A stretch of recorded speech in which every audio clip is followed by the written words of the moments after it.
Na paz do Senhor, irmãos, sejam bem-vindos. Boa tarde a todos. O Senhor esteja convosco, assim como está conosco também. Já estamos aqui uma vez mais para trazer a vocês o recado vindo da parte do Senhor. E como não podia deixar de ser, hoje o dia está cinzento e também muito cansativo. Lembrar aos irmãos que amanhã é o dia da limpeza, é o nosso templo. Você é nosso convidado. Esperamos que não falte, não se atrase. E todos aqueles que tencionarem estar conosco nesse dia, então devem naturalmente passar para nós a sua localização para então podermos ajudar nesse sentido. Como dissemos, nós somos daqueles que têm que lutar e têm que chegar então a Canaã.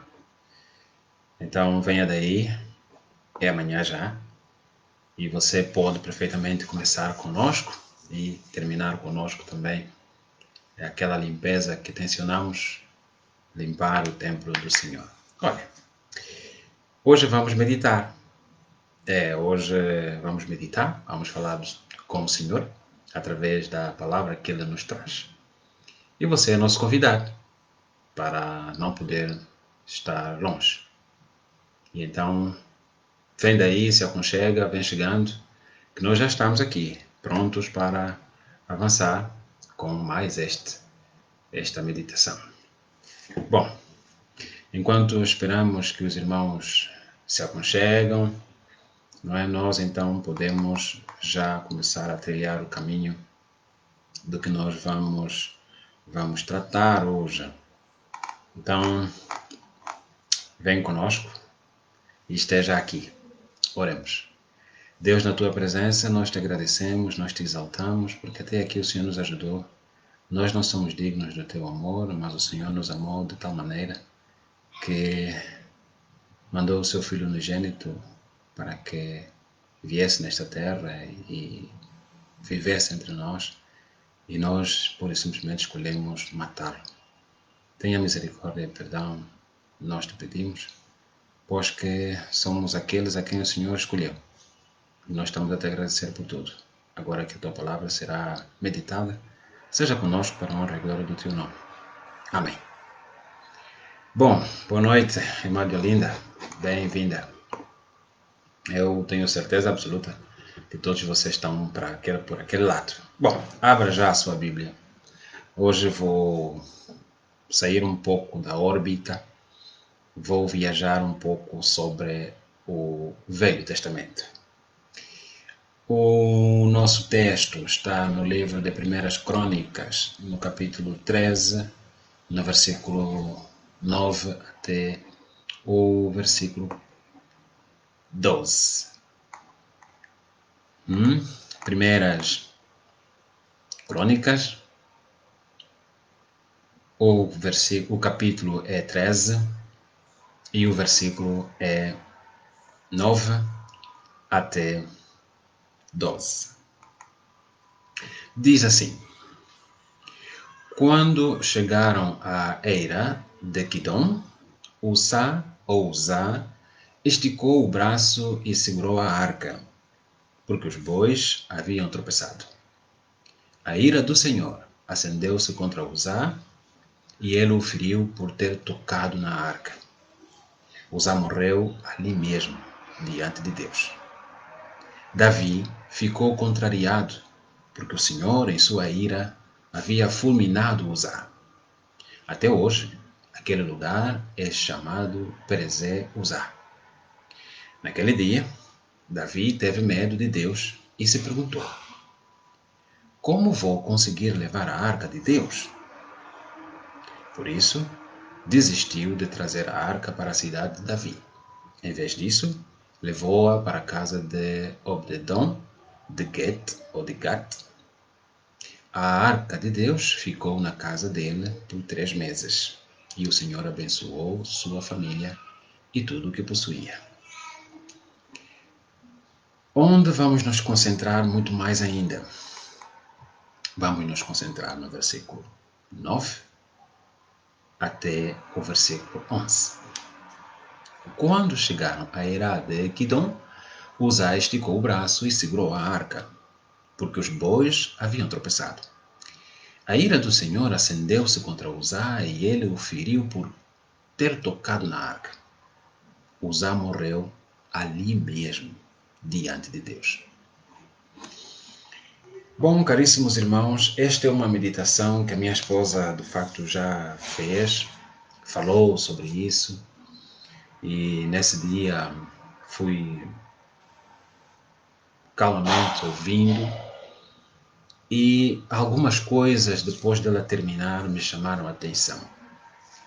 E então fui fazendo algumas pesquisas para compreender melhor esta coisa. Como é possível, não é? Como é possível numa situação dessa pegar mesmo só o facto de ter tocado a arca, a pessoa foi morta ali mesmo, diante de Deus. Pegar é diferente de tocar. Tocar é diferente de agarrar. Mas quando a gente lê esse livro desde o início, nós acabamos dando conta que esta arca tinha uma história. E esta arca é a mesma que naquela guerra entre os filisteus, ainda com o profeta Eli, foi levada cativa. A arca ficou lá, nos filisteus, e causou grande furor onde ela estava. Quando Saul sai do trono, Davi sobe. E acho e acredito, se não me engano a memória, 20 anos se passaram. Depois Davi foi buscar esta arca. O facto é que haviam orientações de como devia se trazer a arca. Quem são as pessoas que deviam levar a arca? E como levariam esta arca? O fato é que Davi não agiu em conformidade, ok? Para levar a arca na cidade de Davi. Por isso é que estamos a dizer que Davi desobedeceu.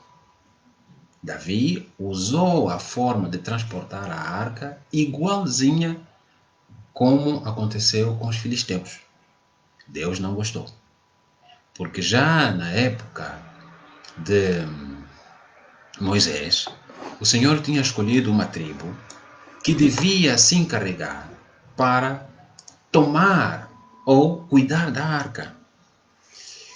A arca, meus irmãos, quando a gente vai buscar a imagem da arca, até parece uma coisa simples. Era uma espécie de uma caixa, ok? Mas uma caixa especial, com pilares, como se fossem os pilares destes grandes edifícios. E por cima da arca tinha 2 querubins estendendo as asas em forma de adoração. Nas laterais da arca tinha então orifícios onde passavam o varo para poder se levar a arca. Parece uma coisa simples.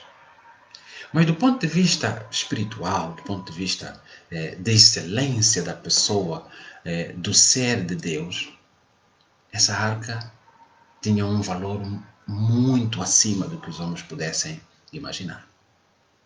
Por quê? Era ali onde residia o Senhor.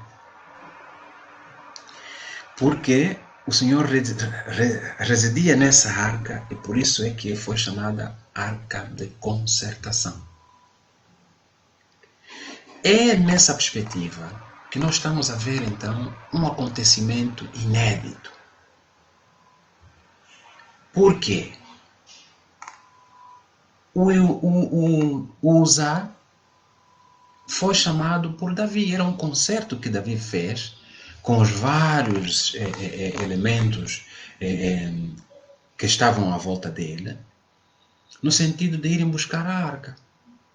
E muita gente vinha festejar a arca, muita gente vinha se alegrando com a arca, dançaram, pularam com símbolos, com harpas e tudo mais, e com cornetas e tamborins. Quer dizer, o som era tão, mas tão alegre, que nesse preciso momento, não sei se por causa desse barulho, os bois se desviaram. Ou então se desequilibraram. E na maior das intenções, Uzá foi para pegar a arca. Azar não é só óbito, como dizem os outros. Naquele exato momento, não sei a quantos metros é que estava as impressões digitais de Uzá, nem imagino que pressão é que ele fez para suportar a arca, mas naquele exato momento, ele morreu. Tal como diz a palavra, como confirma a palavra do Senhor. Uzá foi morto, ou seja, Uzá morreu ali mesmo, diante de Deus. Então a nossa pergunta será, por que Uzá morreu?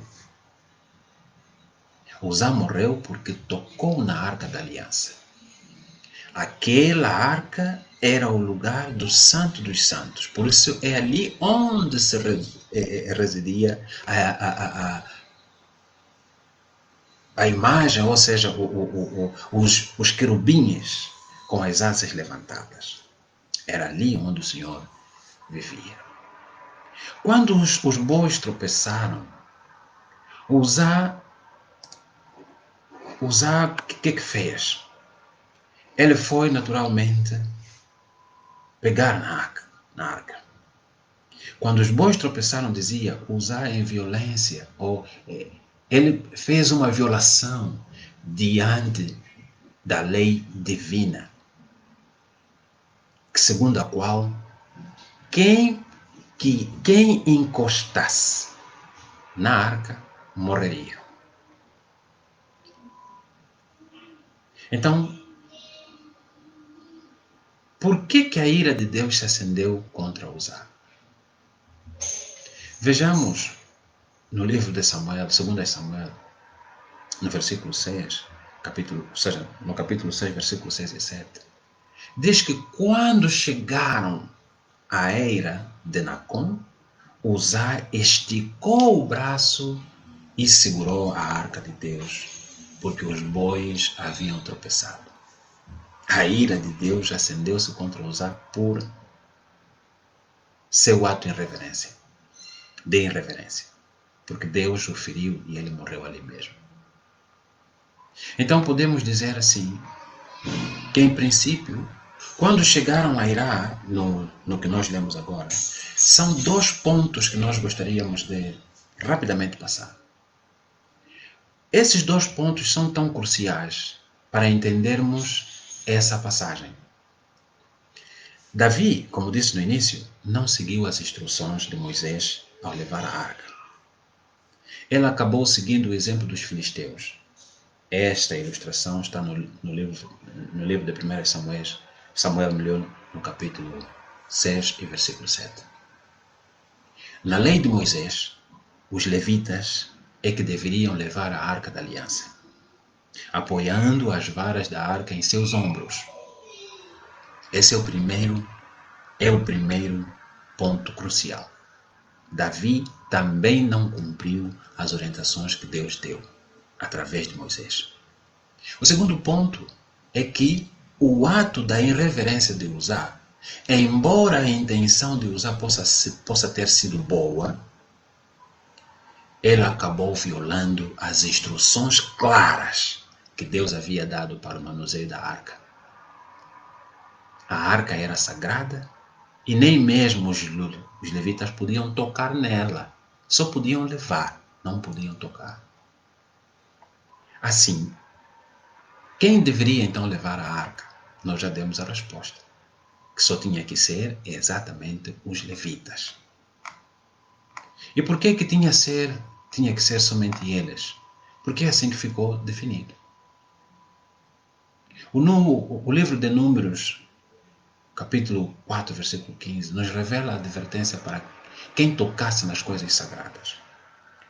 Diz o seguinte: quando Arão e seus filhos terminarem de cobrir os utensílios sagrados e todos os artigos sagrados, ou seja, sim, e todos os artigos sagrados, e o acampamento estiver pronto para partir, os coatitas virão carregá-las ou carregá-los, mas não tocarão nas coisas sagradas. Se o fizerem, morrerão. São esses os utensílios da tenda do encontro que os coatitas ou os coatitas carregaram. Davi ficou contrariado com esse acontecimento. Depois de ver Uzá morrer, Davi ficou contrariado em seu acontecimento. Pois a sua intenção era boa, porém ele não havia consultado ao Senhor para saber como poderia transportar a arca, como é que poderia proceder. Na segunda tentativa, ele reconhece o seu erro e segue as instruções. Já depois desse momento, Davi preferiu deixar essa arca na casa de um outro servo, que a palavra diz que deixou. Naquele dia, Davi teve medo e como dizia, né, como vou conseguir levar a arca do Senhor? Por isso desistiu de trazer a arca para a cidade de Davi e em vez disso levou para a casa de Obed-edom de Gat. Preferiu deixar a arca ali. Meu irmão, naquilo que fomos compreendendo, é que muitas vezes o Senhor nos dá uma orientação. Daí o nosso tema de hoje ser a desobediência à ordem de Deus. O Senhor nos dá orientações para que nós devemos cumpri-las. Na medida em que ele diz, olha, de acordo, estamos aqui a trazer a ideia de que o povo a voz do povo é a voz de Deus. Você foi escolhido para fazer o trabalho do Senhor. Você foi escolhido para dirigir uma certa comunidade. Mas você acaba sempre não tendo tempo para fazê-lo. Você acaba sempre pensando que alguém vai fazer. Depois ninguém faz. E todo mundo pensa que alguém fez. Muitas vezes o Senhor está preocupado com aquilo que a gente faz. E naquele momento era no tempo da lei. E a lei é assim, é direta. Hoje nós estamos no tempo da graça. O Senhor até quando vê que nós erramos, Ele mesmo ainda é que vem ao nosso alcance. E nos convida novamente a podermos nos prostrar diante dEle. Então com isso nós queremos dizer que nós compreendemos que o Senhor era mesmo rígido. Porque Ele é santo, então importa que aqueles que o adoram o Espírito e em verdade. E quem quer que seja que se coloque diante de uma situação a qual Deus permite, então deve fazer o seu trabalho bem. Então nós pedimos ao Senhor para que não nos mate, porque muitas vezes pegamos as coisas dele de forma imprópria. Pegamos na Bíblia de qualquer maneira, pegamos nas coisas dele dentro da igreja de qualquer maneira, ficamos a passear de cima a baixo na igreja, não temos respeito nenhum, sem saber, às vezes, e muitas vezes até sabendo, mas queremos mesmo fazer as coisas do nosso belo prazer.